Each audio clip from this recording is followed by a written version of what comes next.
Okay, so I'm out in the forest with Olivia.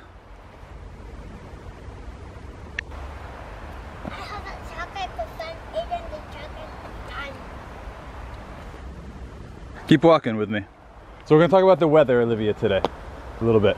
So I actually didn't plan to talk about this, but I wanna talk about how my intention for hiking and living in general, but in relation to the Appalachian Trail also. Because right now it's raining a little bit. We had a plan to go out, and the weather here, I'm in Romania, in Bucharest, notoriously doesn't accurately predict the weather. There was no indication of any rain supposed to be today, but it's raining, and it's light rain. But my point of what I want to say is to not describe weather, and this is for me personally, but I feel like this could be something useful, but not to say weather's good or bad, or even the weather's great, or it's amazing. This is tricky and maybe not true, I don't know, but I just, in my experience, there's no reason to give an adjective to the weather. The weather just is. And you can think about the weather however you want to think about the weather. So a rainy day could be beautiful, and a rainy day could be horrible for some people. Alexa, did it not say it's raining? I didn't hear. I didn't hear Alexa. I know, exactly, right? Anyways, I just hear all the time watching videos of people, and again, this is not to hate on anybody. I'm not trying to say I'm perfect either at this, or I'm not even trying to say it's the right way to think. It's just something I've been thinking about. So when it's rainy, when it's cold, I don't know, is there a way to change your mindset and just, this is the weather and I'm gonna enjoy myself regardless? Or if I'm in a bad mood, it's not the weather's fault. There's some tricky aspects to dealing with certain types of weather. Are you right on it? Can't I hold? Here.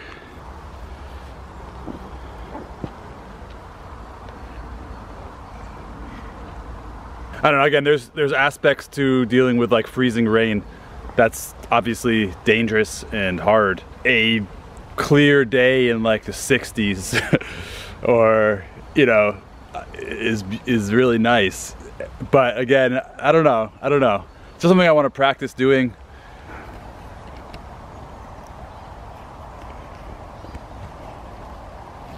I'm still.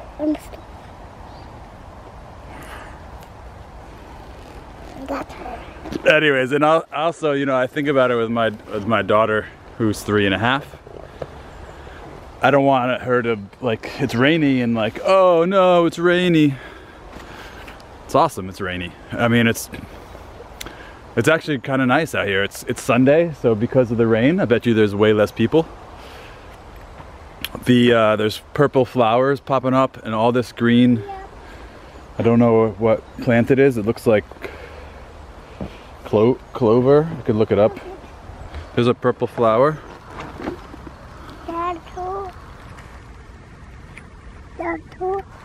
They're everywhere if you start looking. Yeah. Another one. And all this green is just popping out of the forest. I'm just thinking about all these plants, like loving this rain. Again, this is a warm rain, so it's easier, to be fair. It's easier to be like, oh, it's fine. That's it, that's my little story for now. I got something else I want to talk about. What do you think? Should we stop describing weather good or bad? Does it not matter to you at all? Can you be happier if you just kind of like the weather is and you prepare properly? So, let me know your thoughts on that.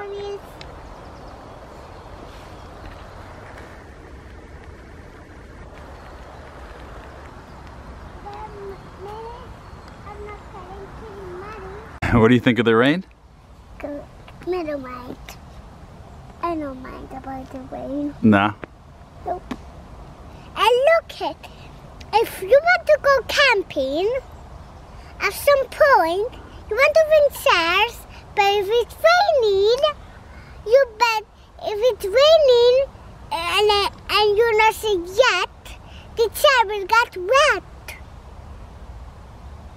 So better to not bring chairs while it's raining.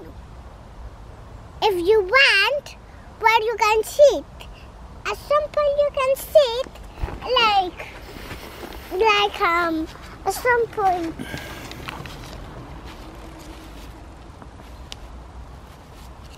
Here, like a bench. You want to step the flowers.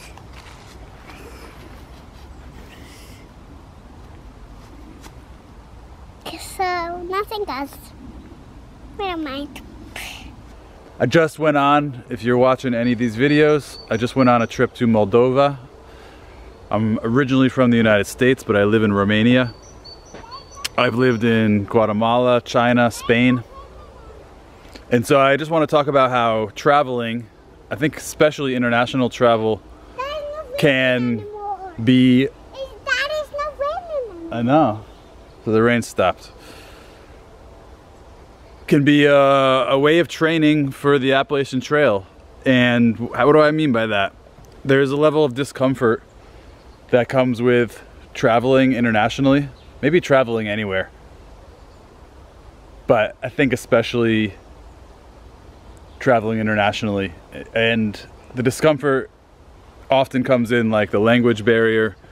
It can come in the sleeping arrangements, depending on what kind of travel you do. But the kind of travel we do, I feel like is good practice because getting used to discomfort is an important aspect to being successful, I'm hoping, on the Appalachian Trail. It's going to be a lot of discomfort. It's going to be sleeping dirty, sleeping wet, maybe not getting good sleep. Little mice running around you if you're sleeping in the lean-tos, in the shelters. That's your doggy?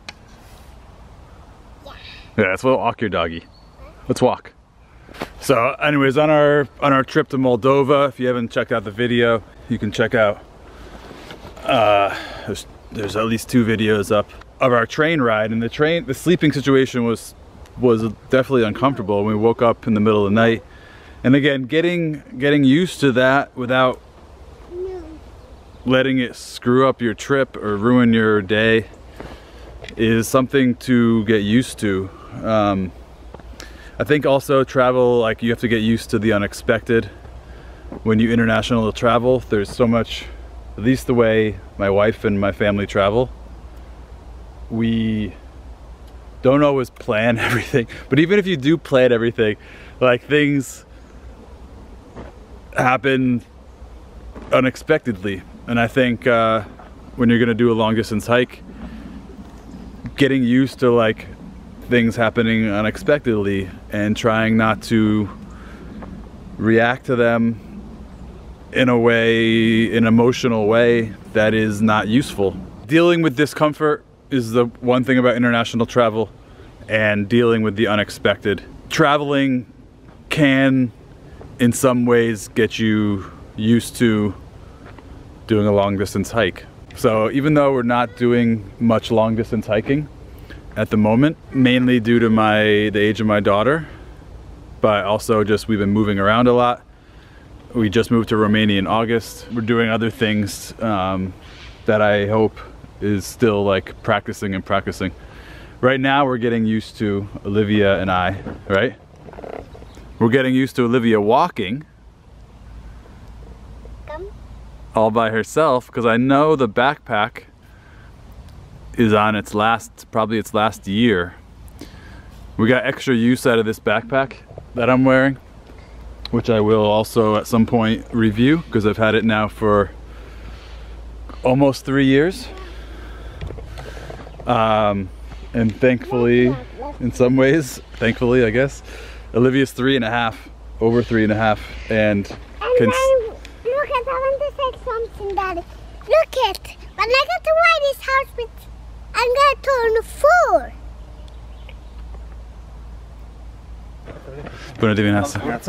4. So, yeah, so most, I would say 3.5-year-olds probably, I actually have no idea the numbers on that, I just suspect, are not light enough. This thing goes up to including, I think, like whatever you put in the pack, like 45 pounds or so. And Olivia's like 30 pounds at the moment.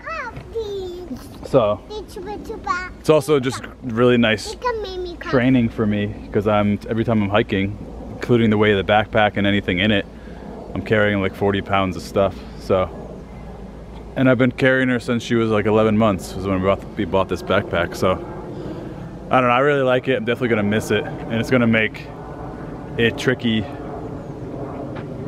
that stage between backpack and her being like strong enough to walk and not, and that'll be a hard time. So I'm gonna look for advice on how to do that good. Bună dimineața. I don't want to go home. No? I changed my mind. You wanna go in the backpack? Nope, I changed my mind.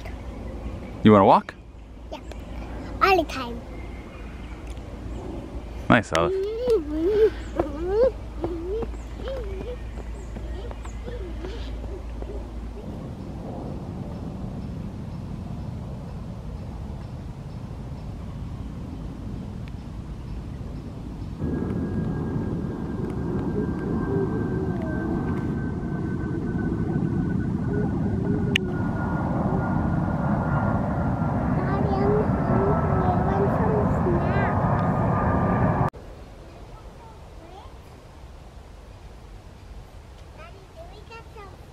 Yeah, it's right there.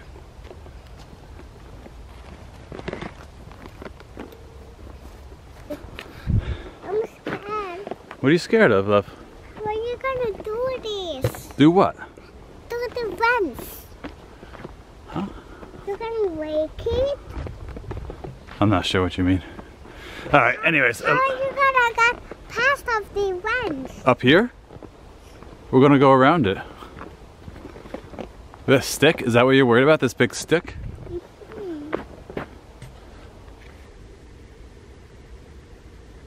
There's the big stick. We're gonna walk right over it. Okay. We'll get there in a second. Anyways, Olivia did an amazing job walking. And then she got in the backpack, which is okay. Steady gets some exercise. And Olivia gets a rest, and this is a short walk, and we're on our loop back home. So What are you gonna do with this branch? watch, Olive. Are you calling it a branch? Yeah. Olivia's feeling nervous about this branch. What should we do? We're gonna be sick and forever. No, love, I can walk right around it. Watch. Let's watch. Go around it. But I bet you we can walk to the right. Look. And look like a lot of people have done the same thing.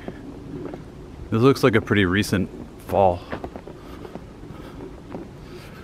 I know why. Look it. This is a good sign of, Look at Daddy. you can see it's a new, Look it. it's a new fall. Maybe going that way, you cannot pass. It's a new fall, but a rotting tree. So that was a good example of worry, Yeah. where worrying is not always very useful. Are we almost there? Are we almost home? Daddy, are we almost? We'll be home in like 25 minutes. Why don't you rest your head? So worrying, often, things will work out, almost always. The worry doesn't solve the problem. Again, I don't say this stuff like I am some enlightened person that has this all figured out. I worry. I'm just kind of highlighting how I'm trying to get past worry to work on solving the problem. We were coming up to a stick.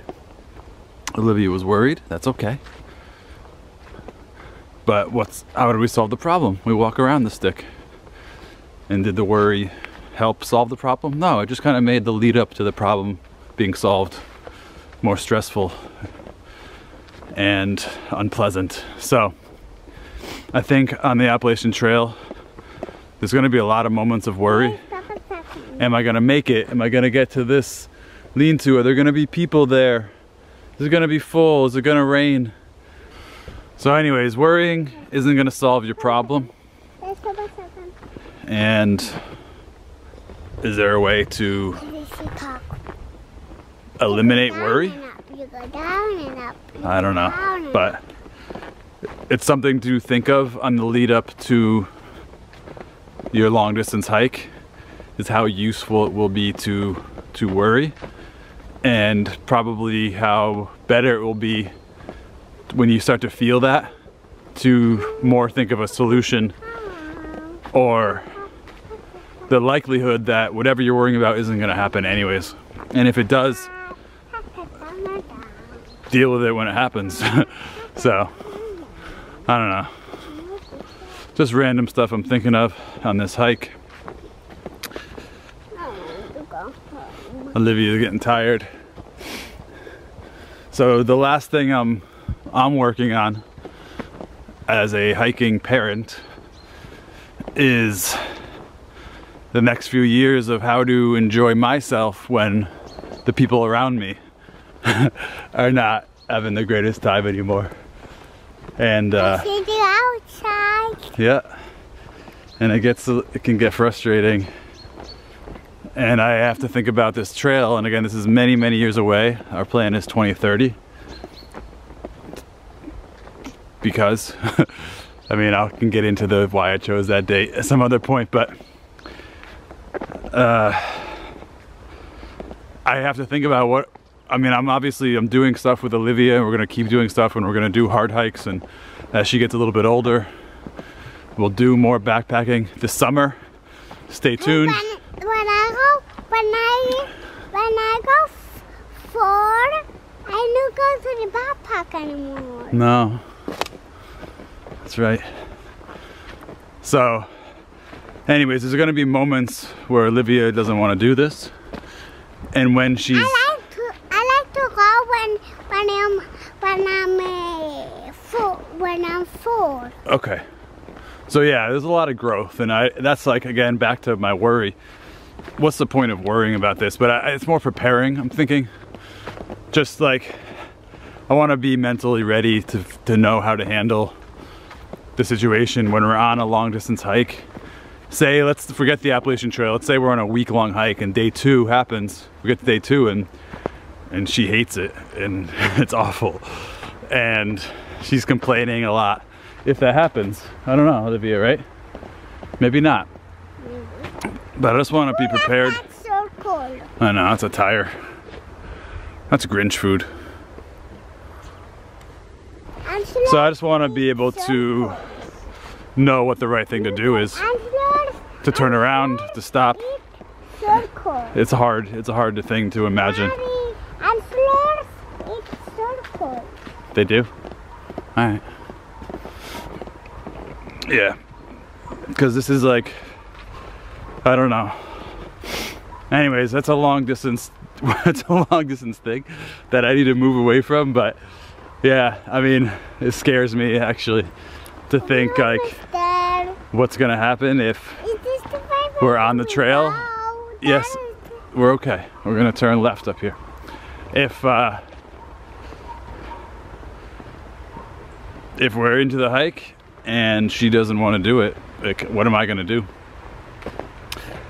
So that's a fear to handle down the road, and we'll see as she gets older. Again, I want to give Olivia the choice when she's old enough to decide fully if this is something she really wants to do.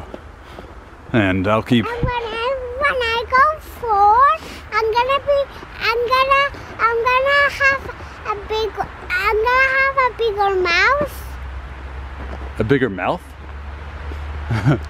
Alright. Or a normal mouse.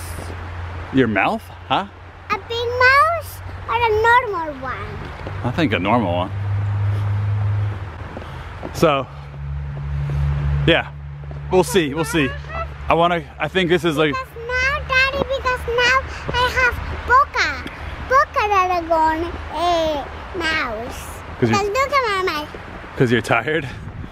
Every time I make this one. All right, we're getting to the road, Olivia, and we're gonna walk along the road home. And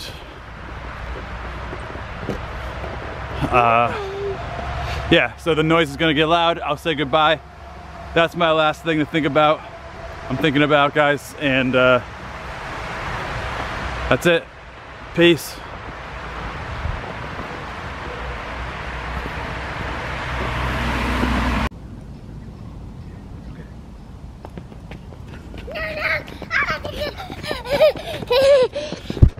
I go You got it.